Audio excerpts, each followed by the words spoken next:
ક્ષત્રિય સમાજ ફરી મેદાને આવ્યો છે। હાલમાં ક્ષત્રિય સમાજે ગુજરાતના સીએમ ભૂપેન્દ્ર પટેલને એક પત્ર લખ્યો છે। 5 સપ્ટેમ્બરે ક્ષત્રિય સમાજ દ્વારા તેમના પડતર પ્રશ્નોને લઈને સીએમ ભૂપેન્દ્ર પટેલને એક પત્ર લખવામાં આવ્યો હતો। ક્ષત્રિય સમાજે એ પત્રમાં લખ્યું છે કે ક્ષત્રિય સમાજના પડતર પ્રશ્નો મુદ્દે અગાઉ 8 ઓક્ટોબર 2021માં સીએમ હાઉસમાં બેઠક કરવામાં આવી હતી અને તે વખતે તમામ મુદ્દે ચર્ચા કરવામાં આવી હતી, પરંતુ તે પ્રશ્નોને કોઈ જ નિરાકરણ આવ્યું નથી। ગુજરાતના ક્ષત્રિય સમાજ સાથે ઓરમાયું વર્તન થતું હોય તેવી લાગણી ઉદ્ભવી રહી છે।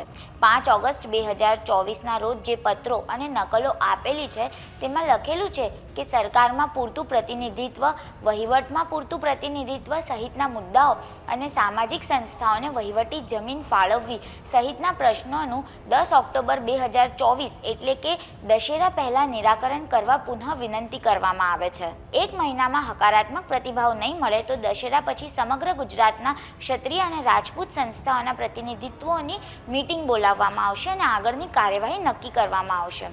લોકસભા ચૂંટણી વખતે પરસોત્તમ રૂપાલાએ આપેલા વિવાદિત નિવેદનના કારણે ગુજરાતમાં ક્ષત્રિય આંદોલન શરૂ થયું।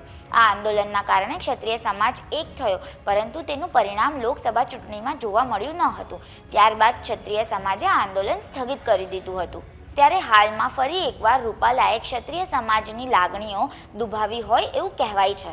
પહેલાં જે બફાટ કર્યો અને પહેલાં જે ટિપ્પણી કરી હતી એના પર રૂપાલાએ ચોખવટ કરી છે અને કહ્યું કે હું જે કહી રહ્યો છું એ સાચું છે। જો કે રાજા મહારાજા શબ્દો બોલ્યા હતા, પણ એમાં ક્ષત્રિય શબ્દો વાપર્યા ન હોવાનો તેમણે બચાવ કર્યો હતો।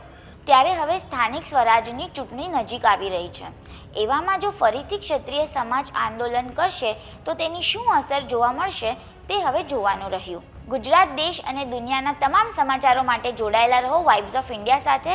જો હજુ સુધી તમે વાઇબ્સ ઓફ ઇન્ડિયાની ચેનલને સબસ્ક્રાઇબ કે ફોલો નથી કરી તો ફેસબુક અને ઇન્સ્ટા પર અમને ફોલો કરો અને યુટ્યુબ પર અમને સબસ્ક્રાઇબ કરો।